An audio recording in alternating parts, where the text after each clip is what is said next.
विघ्नहर्ता श्री गणेश, श्री गणेश, श्री गणेश। हम आपके भोजन का प्रबंध करते हैं। तुम भोजन की तैयारी करो, मैं तत्काल वन जाकर भोजन हेतु कुछ आखेट कर लाता हूँ। किंतु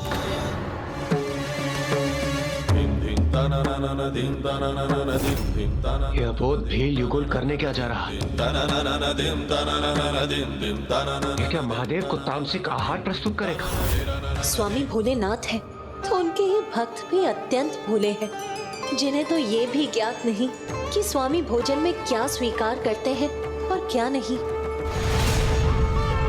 क्या प्रभु महादेव सत्य में ही इस तामसिक भोजन का सेवन करने वाले हैं? स्वामी, क्या महादेव वास्तव में ये भोजन स्वीकार करेंगे?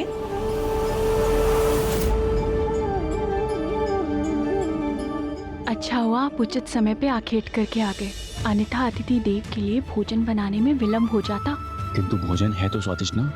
मैंने तो इसे ऐसे ही पकाया जैसे सदैव पकाती हूँ। किंतु इस समय अधिक ध्यान रखना होगा। ये बड़े ही महान योगी प्रतीत होते हैं, हम इन्हें स्वादहीन भोजन कैसे परोस सकते हैं? अच्छा, तो पहले मैं स्वयं ही चख लेती हूँ।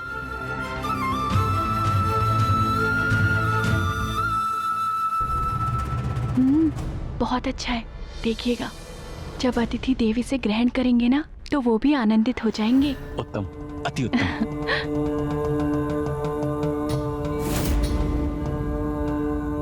प्रभु महादेव को अशुद्ध भोजन प्रस्तुत कर रहे हैं ये दोनों।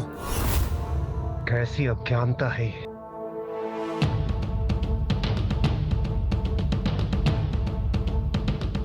लीजिए प्रभु, भोजन ग्रहण कीजिए। लीजिए प्रभु, ग्रहण कीजिए भोजन।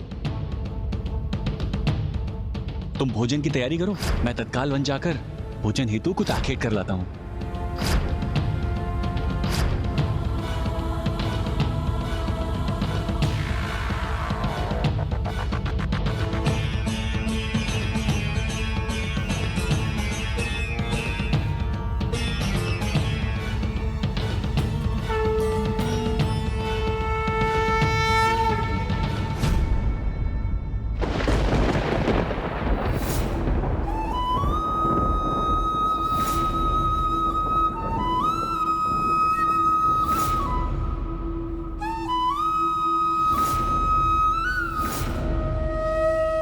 प्रभु आप निश्चिंत रहिए, मेरी पत्नी ने इस भोजन का स्वाद लिया है। ये उचित प्रकार से बनाया गया है, स्वादिष्ट है।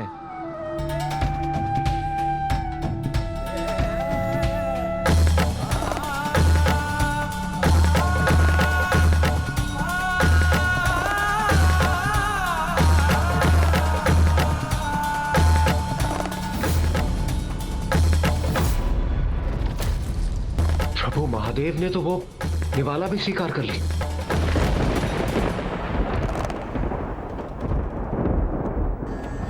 कोई भक्त निश्चल भक्ति भाव और सरल प्रेम से अपने प्रभु को जो भी परोसेंगे, प्रभु कभी उसे अस्वीकार नहीं कर सकते। ऐसे निर्मल प्रेम से प्रभु को परोसे जाने वाला धान का एक दाना भी पर्याप्त है, और बिना प्रेम और निष्ठा से परोसे जाने वाले नाना प्रकार के व्यंजन भी उन्हें संतुष्ट नहीं करते। ऐसे हैं मेरे स्वामी, मेरे भोलेनाथ, जिनके समक्ष यदि मैं अत्यंत स्वादिष्ट पकवान भी प्रस्तुत कर दूं, तो भी वो फलाहार करने में ही रुचि रखते हैं। किंतु आज उन्होंने अपने भक्तों का मन रखने के लिए तामसिक भोजन भी सहर्ष स्वीकार कर लिया है। प्रभु, कैसी भूल हो गई हमसे। आपको भोजन तो ग्रहण करा दिया, किंतु आपके लिए जल लाना ही भूल गए। लीजिए प्रभु, जल ग्रहण कीजिए।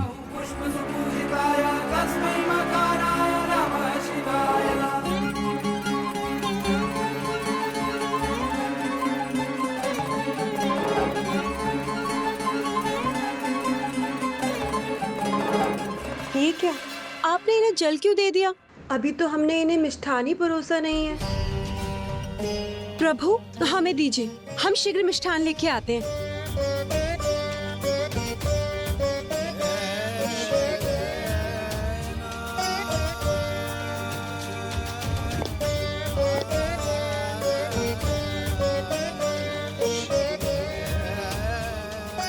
इतने विशेष अतिथि का इतने से गुड़ से क्या होगा? मैं इसमें कुछ और मात्रा जोड़ देती हूँ।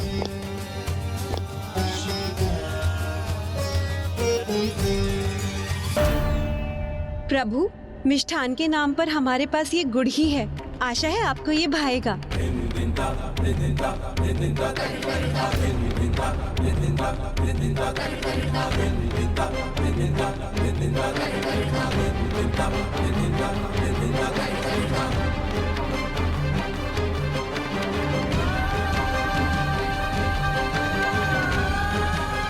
लीजिए प्रभु, ग्रहण कीजिए।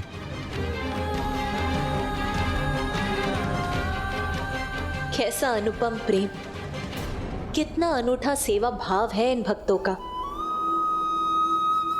और कितना सरल विश्वास है इनका कि ये जितने मिष्ठान अपने अतिथि को प्रस्तुत करेंगे, उनके अतिथि का उतना ही अधिक सत्कार होगा।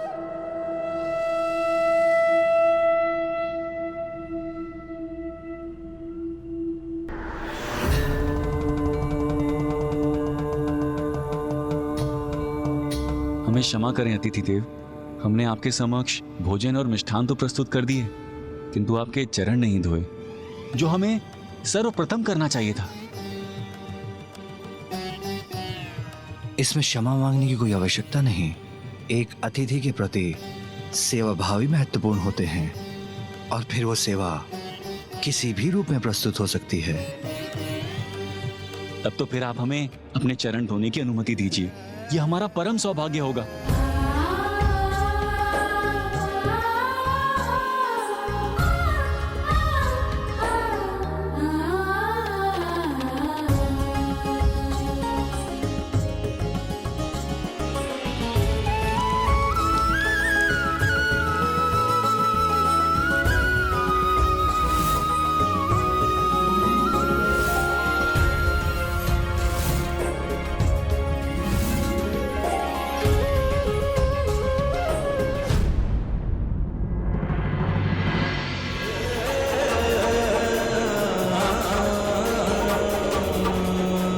ये क्या किया आपने? जिस जल से मेरे चरणों को धोया, उसी का पान कर लिया। प्रभु, हमने तो सिद्ध पुरुषों से यही सुना है कि अतिथि स्वयं भगवान के रूप होते हैं, और उनके चरणों का जल चरणामृत।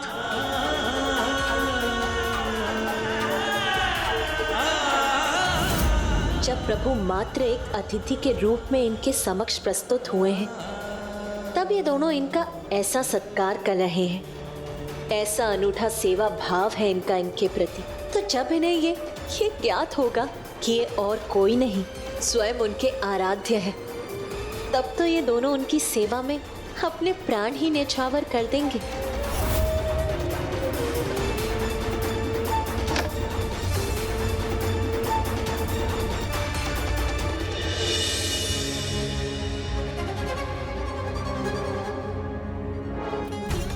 प्रभु आइए, अब आप विश्राम कर लीजिए और मैं आपके चरण दबा देता हूँ। और मैं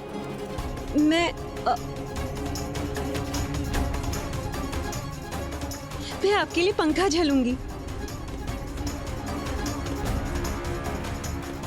आप दोनों मेरी पर्याप्त सेवा कर चुके हैं, इसलिए अब और कुछ करने की आवश्यकता नहीं। नहीं प्रभु, आपकी सेवा करने के इस अवसर से हमें वंचित मत कीजिए। हाँ प्रभु।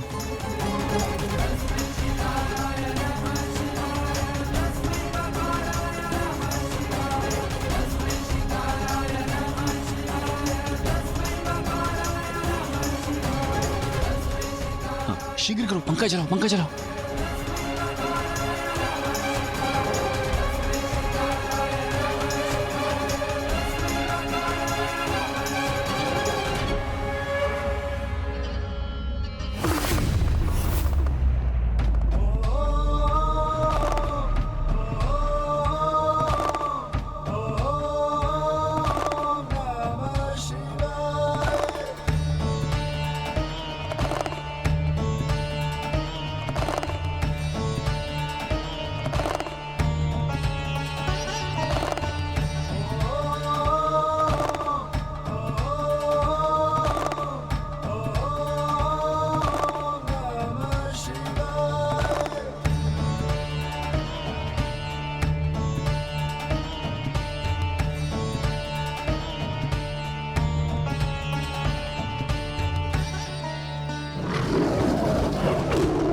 ये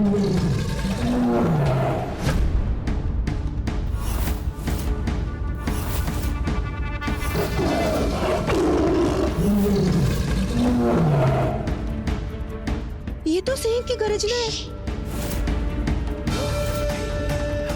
कोई ध्वनि उत्पन्न मत करो, अन्यथा अतिथि देव की निद्रा में व्यवधान आ जाएगा।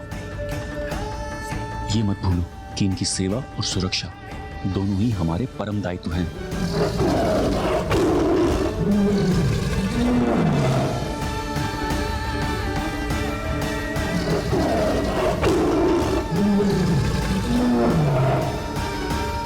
अब चाहे जो भी कुछ हो जाए, तुम तनिक भी स्वर उत्पन्न मत करना। अतिथि देव की निद्रा भंग नहीं होनी चाहिए। मैं जाकर उस सिंह को रोकता हूं।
अब चाहे जो भी कुछ हो जाए, तुम तनिक भी स्वर उत्पन्न मत करना।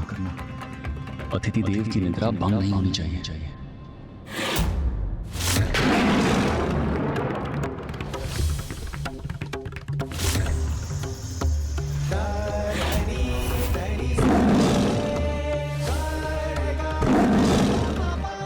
नहीं, मैं प्रभु की निद्रा भंग नहीं होने दूंगा।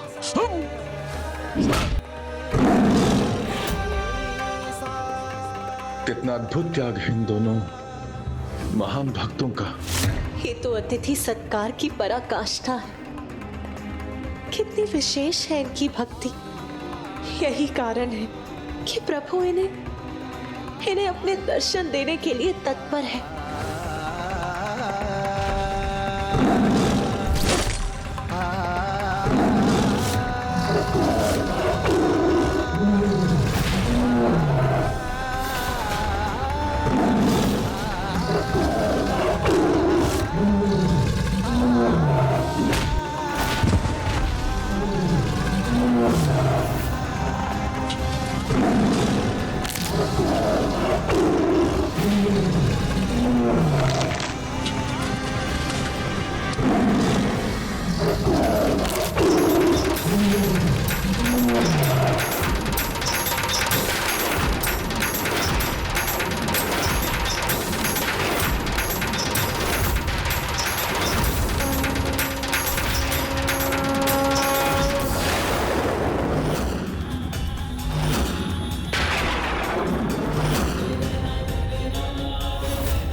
ऐसा अनूठा अतिथि सत्कार, ये तो अतुलनीय है। उन दोनों ने ये प्रमाणित कर दिया कि वो प्रभु के दर्शन पाने के योग्य है। किंतु यही ना गौरी पुत्र कि किसी ने, स्वयं शिव शंकर शंभु ने भी इस स्थिति में कोई हस्तक्षेप क्यों नहीं किया? प्रभु की लीला इतनी शीघ्र कहाँ समझने में आती है? अभी तो और बहुत कुछ होना शेष था।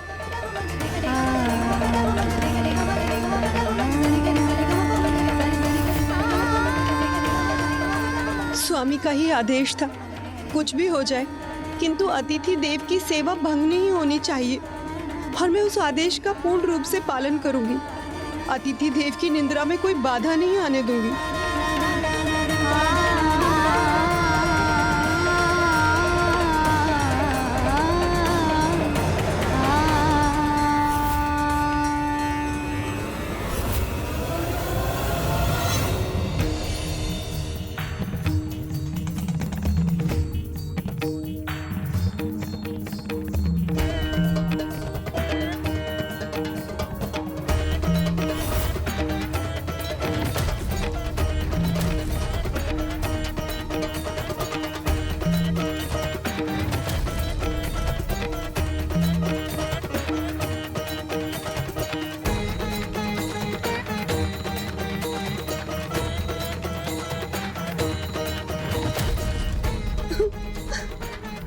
स्वामी।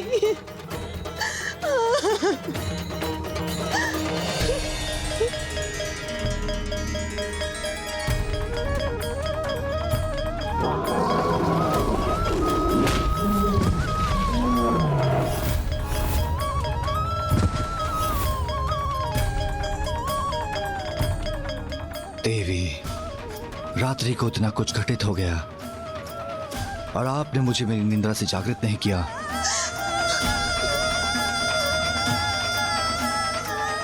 क्षमा कीजिएगा अतिथि देव, मेरे स्वामी की अंतिम इच्छा यही थी प्रभु कि आपको किसी प्रकार का कष्ट ना हो, और जिसका मैंने पूर्ण प्रयास किया है।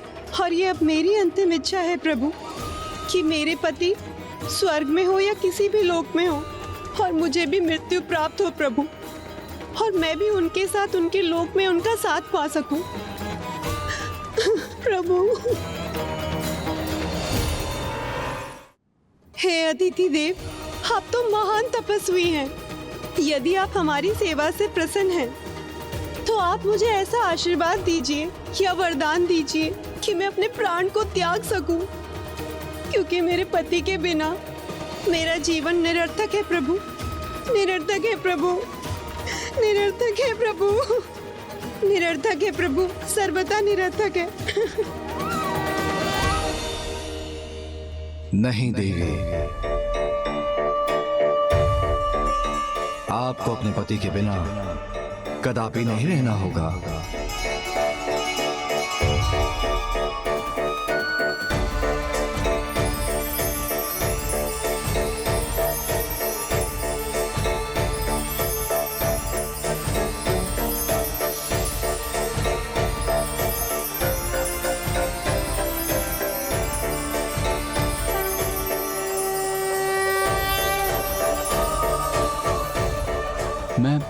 मैं जीवित हूँ।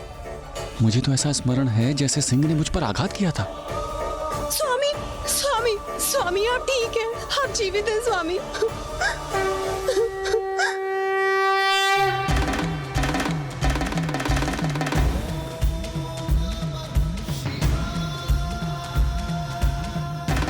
प्रभु, आप कोई साधारण योगी तो कदापि नहीं हो सकते। हे अतिथि देव, आप कोई सिद्ध पुरुष या कोई देवता हैं जिन्होंने हमें दर्शन देकर हमारे ऊपर बहुत बड़ा उपकार किया है।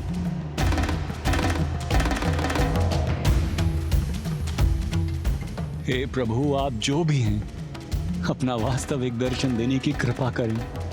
मैं वही हूँ जिनकी पूजा आराधना में आप सदैव लीन रहते थे, जिन प्रभु का आप सदैव जाप करते हैं। वही शिव हूं मैं, वही शिव हूं मैं, वही शिव हूं मैं।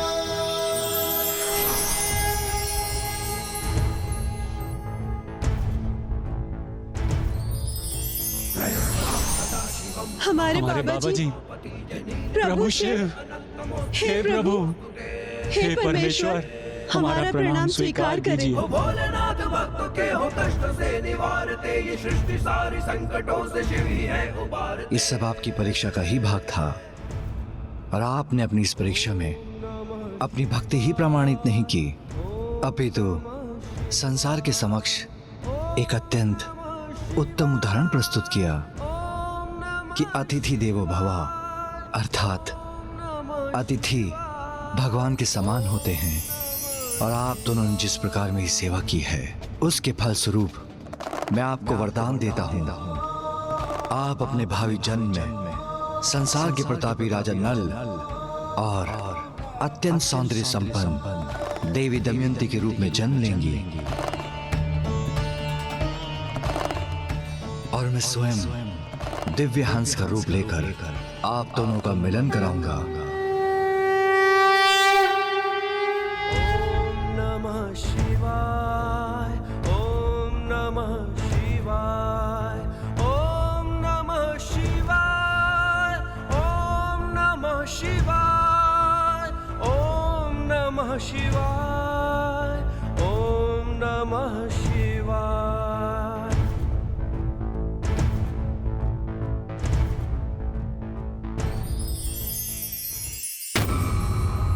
भौतिक सुख एवं दुख क्षणभंगुर होते हैं, इसलिए मनुष्य को सदा धर्म और सुपथ द्वारा केवल मोक्ष प्राप्ति के लिए ही प्रेरित रहना चाहिए।